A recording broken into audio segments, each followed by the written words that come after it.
The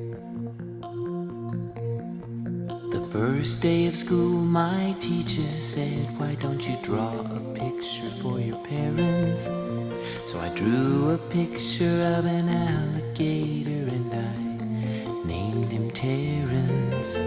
When I gave that picture to my mom, she said, "I love pink alligators." Then she bought some magnets and she put my picture on the refrigerator. And she said she put it there so that everyone would see how much she liked my picture and how proud she is of me.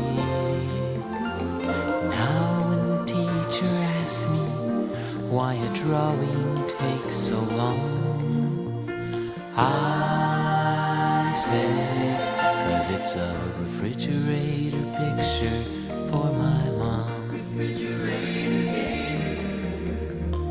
Refrigerator picture for my mom.